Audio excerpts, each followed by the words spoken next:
In just a moment, you're going to meet Mason. Mason is a young adult who came through our program a few years ago. And he's going to describe for you how he got from where he was then to where he is now. The thing you should pay particular attention to is how Mason describes his thinking process, how he interpreted the things that went on around him in a way to support his continued drug and alcohol use and other selfish behaviors. Parents, you're really going to like it because near the end of the video, Mason talks a lot about what he thought, how he reacted to and responded to his parents' efforts to help him, how he got around the rules, and most importantly, how he continued to justify the decisions that he was making.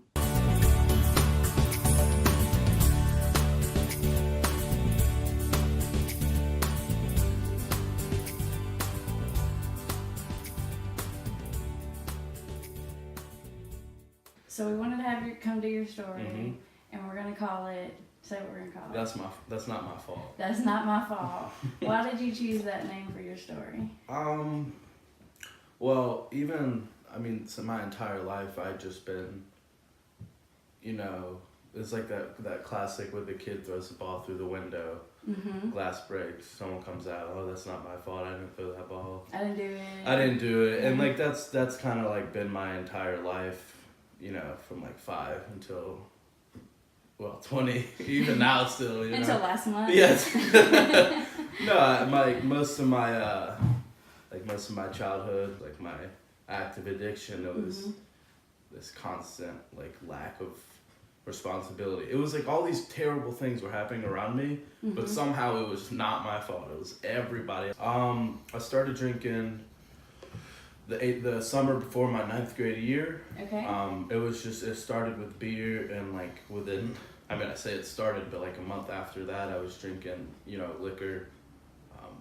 Like little bits at a time. My parents kept like Baileys and other types of alcohol on the shelf in our house, and I would take little bottles of that.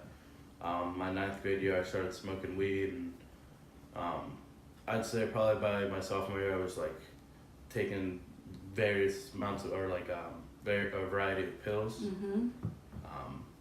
So it wasn't, alcohol was my favorite thing in marijuana, but I was never like, I don't want to say garbage can, but like I would use whatever I could get my hands on at the time. Yeah. Just to get messed up. Yeah, that was the ultimate goal, right? Okay, getting messed up.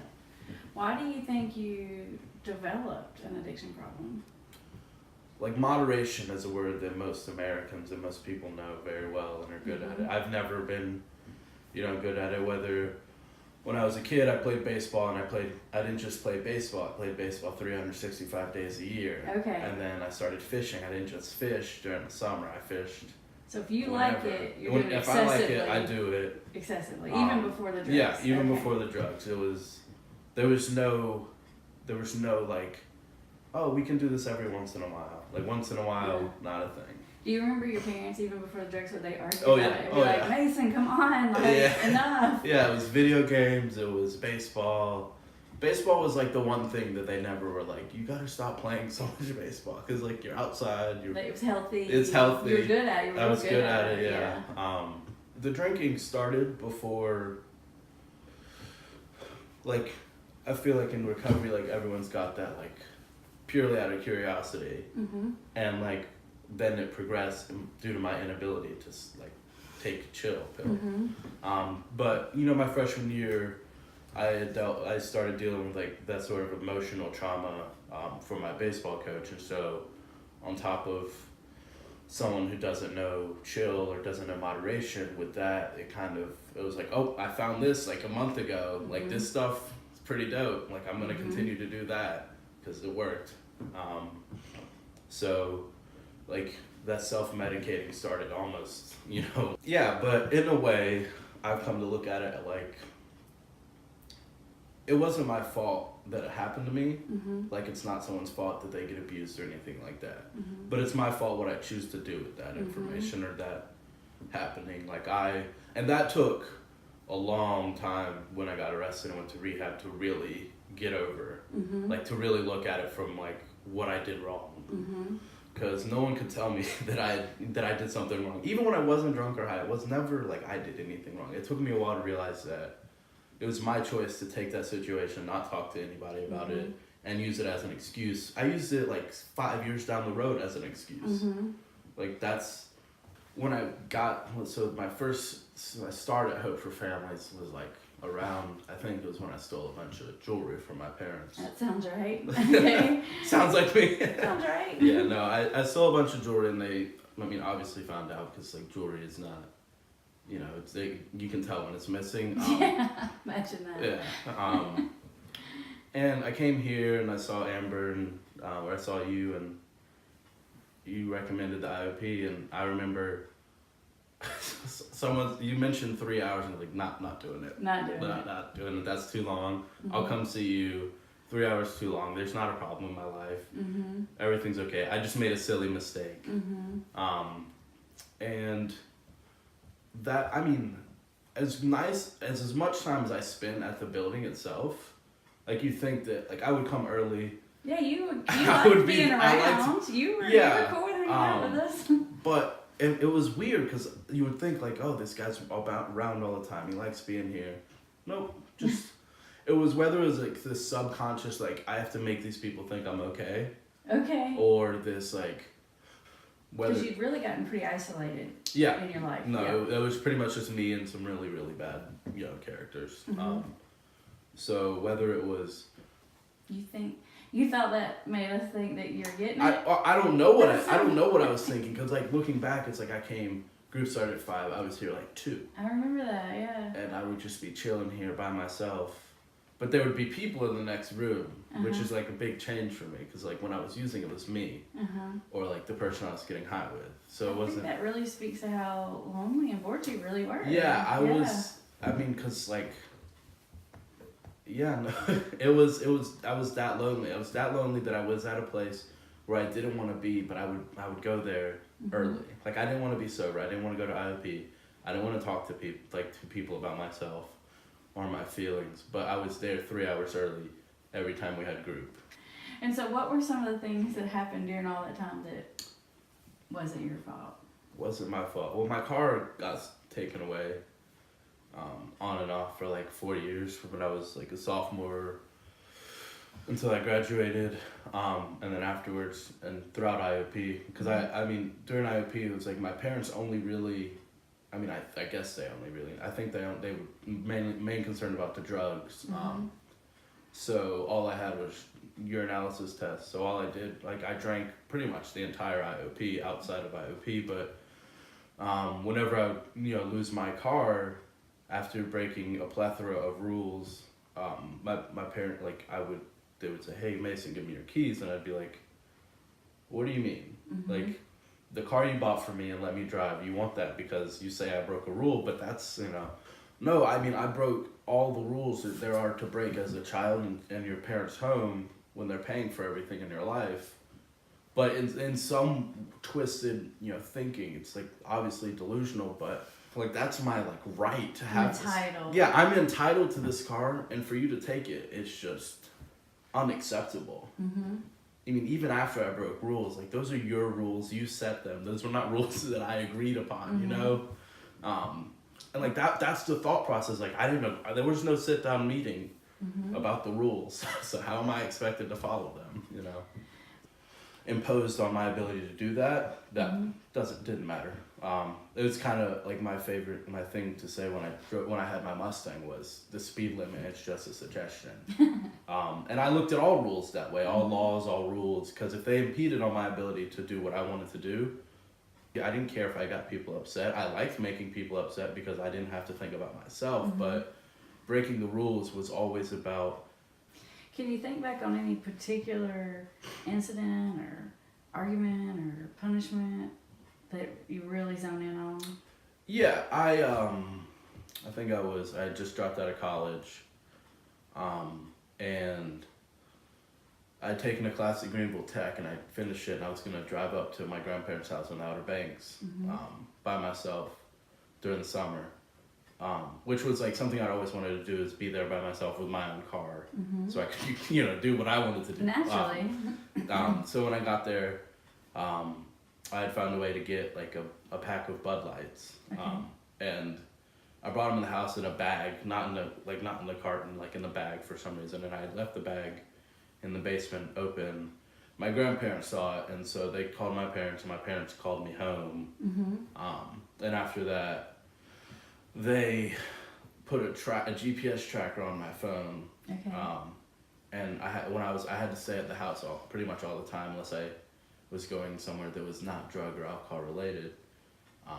And that was hard for like a day, because what I started doing is I would start calling the people I was getting drugs or alcohol from, leaving my phone at my house, telling my parents I was letting the dogs out, set the alarm, and then drive away and do what I wanted to do. That was like, if you look at it on paper, that was like a really rule enforced, or really like something that I had to follow. It looked strict, but like within a day I had already figured out how to not, like there was no punishments that lasted more than 2 days for me that I couldn't, get around. Yeah, I think we see that a lot. Parents try so hard to control it. They'll take the door off the hinges. They'll put the tracker on the car.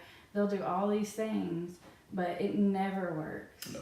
I always say it's not a problem that you can control externally. Yeah.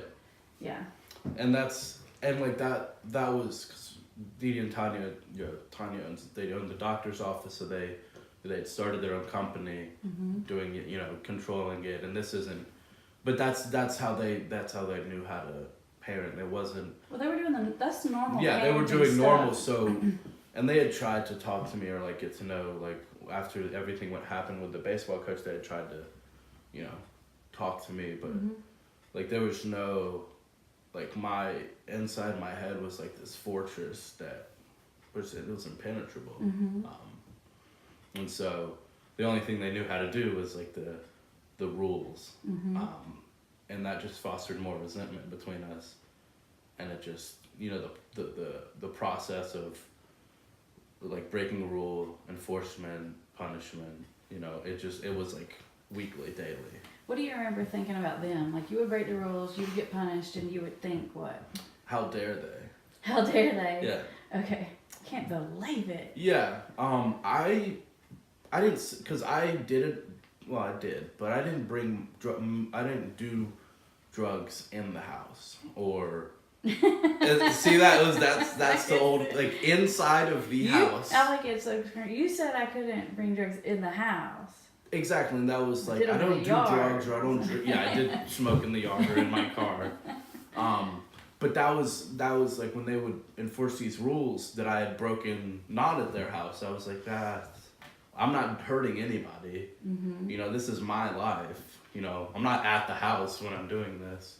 So it was like you would look for some kind of loophole that made you justify that you I really always found didn't one too. Mess up. It was like I could always find one, and it made perfect sense to me at the time. I just remember thinking they were like, because my sister didn't get in trouble because my sister didn't do what I did. Right. So I was like, wow, they really are just bullying me, and that's kind of the, like after the high school. They're picking on me. It started like everyone. Like one of my, now that I've been sober and I've, worked with other people on like a helping them kind of way. I kind of look at it as like, I put myself, like when I was using and when other people use, we put ourselves in like these situations, like whether it's subconsciously or like really like intended, like we put ourselves in these situations that we can later go back to and use as excuses. Oh yeah. And that's like, one of the sickest things we do is like I will put myself in a situation for me to get hurt and trouble, only to use that a year down the road when my parents ask what happened and why did I do this. I was like, oh well, back on March 13th, this went down, so not my fault. Not my fault. Leave me alone. So that's like, and trying to get that across to me, like when I was here, like trying to get anything across to me was like impossible because I had built up all of these defenses that like instant not my fault. It was like wall after wall after wall and excuse after BS and BS. And I like to say addicts and alcoholics are like master ninjas at doing something bad and then turn it around on you. So like let's say your kid steals your diamond engagement ring or whatever, and you find it in their room and you confront them about it, then it's like, I can't believe you searched my room. Yeah, exactly. That's and then exactly the next right. thing, the parents like defending that they searched the room. Mhm. They're ninjas like that. You definitely had that skill. I was you were very good at it. good at. No, I mean that exact situation happened whenever I stole the jewelry. Mm-hmm. They confronted me about it, and I flipped it on them. Mm-hmm. I was like, well, you guys are always singling me out to do all these bad things. It's only a matter of time before it just like becomes who I am. I always like it when they say, you just don't trust me. Yeah. And then the parent or the spouse or whoever thinks, no, I trust you. It's just, and I'm like, no. You say, don't. no, I don't trust Exactly, you. And I yeah. went in your room. Yeah. I'd be like, yeah. Yeah. But that's just so skillful to turn it back. Yeah, and I think for my addiction, it got to the point where I was so numb to like emotion and like caring that like just didn't bother me anymore. Like I would get in trouble, like whatever. Like Right. I mean it got to the point where I as an alcoholic didn't want to argue or didn't want to try to manipulate. I just didn't care anymore. Yeah, at first you try to do all the turn around and then you just get so far in it that you're just like, Whatever. screw it. Yeah. I don't care. Yeah. Okay. That's like the dangerous part. It's the real Oh, dangerous that's when part. it's really on. Because when you don't care about anything, including yourself, what's like...